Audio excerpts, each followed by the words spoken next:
31 December থেকে 2রা জানুয়ারি পর্যন্ত রাষ্ট্রীয়ভাবে শোক থাকায় নববর্ষকে ঘিরে সব ধরনের আতশবাজি, পটকা ফোটানো, ফানুস ও গ্যাস বেলুন ওড়ানো নিষিদ্ধ ঘোষণা করা হয়েছিল। কিন্তু এই নিষেধাজ্ঞা অমান্য করেই 2026 সালকে বরণ করতে রাজধানীর আকাশে আতশবাজি, পটকা ফোটানো এবং ফানুস ওড়ানো হয়। আতশবাজিতে রাজধানীর মিরপুর 7-এ অগ্নিকাণ্ডের ঘটনা ঘটেছে। এবার এই ঘটনাকে কেন্দ্র করে কড়া বার্তা দেন ইসলামী বক্তা ডক্টর মিজানুর রহমান আজহারী। এ নিয়ে বিস্তারিত জানাচ্ছেন জান্নাতুন নাহার জেরি।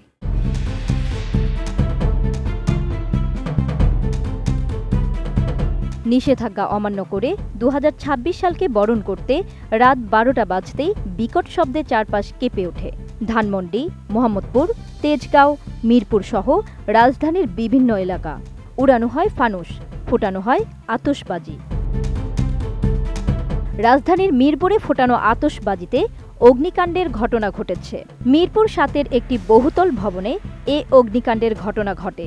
সামাজিক যোগাযোগ মাধ্যম ফেসবুকে ছড়িয়ে পড়া একটি ভিডিওতে দেখা যায় রাস্তার পাশের বহুতল ভবনের এলাকা জুড়ে আগুন জ্বলছে।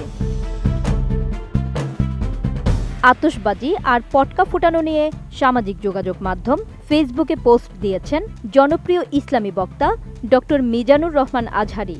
আজহারী বলেন, যে বিকট শব্দ আর আগুনের ঝলকানি তোমাকে আজ উল্লাসে মাতাচ্ছে, এর চেয়েও বিকট আওয়াজ আর ভয়ঙ্কর তীব্র আগুন তোমাকে দিশেহারা করার অপেক্ষায়। তবুও তুমি বুঝবে না। পোস্টে তিনি লিখেন, সুনানে আবু দাউদের 4031 নম্বর হাদিসে রাসূল সাল্লাল্লাহু আলাইহি ওয়াসাল্লাম বলেছেন, যে ব্যক্তি বিজাতির সাদৃশ্য অবলম্বন করে সে তাদের দলভুক্ত গণ্য হবে। RICL TMX, যুগের পর যুগ স্থাপনা থাকে মজবুত। এছাড়া সাবেক প্রধানমন্ত্রী ও বিএনপি চেয়ারপারসন খালেদা জিয়ার মৃত্যুতে 31 ডিসেম্বর থেকে আগামী 2 জানুয়ারি পর্যন্ত রাষ্ট্রীয়ভাবে শোক পালিত হচ্ছে। এ উপলক্ষে ঢাকা মহানগর এলাকায় সব ধরনের আতশবাজি, পটকা ফোটানো, ফানুস ও গ্যাস বেলুন ওড়ানো নিষিদ্ধ করেছে ঢাকা মেট্রোপলিটন পুলিশ ডিএমপি।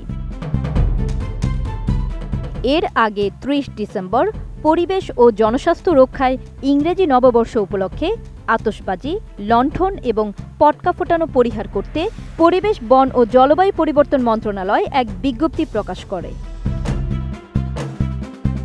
শব্দদূষণ নিয়ন্ত্রণ বিধিমালা 2006-এর 7 বিধি অনুযায়ী ইংরেজি নববর্ষ উপলক্ষে 31st নাইট উদযাপনের সময় আতশবাজি বা পটকা ফোটালে দণ্ডনীয় অপরাধ হিসেবে গণ্য হয়।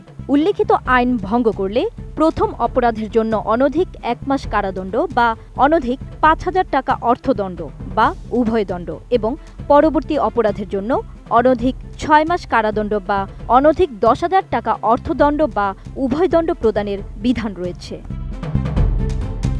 কিন্তু পুলিশের সব নিষেধাজ্ঞা অমান্য করে এবারও খ্রিস্টীয় নতুন বছরকে উদযাপনে শোকের আবহে বিধিনিষেধের মধ্যেও বুধবার রাতে ঢাকার আকাশে বিভিন্ন স্থানে রঙিন আলোর ঝলকানি, ফানুস ও গ্যাস বেলুন দেখা গেছে।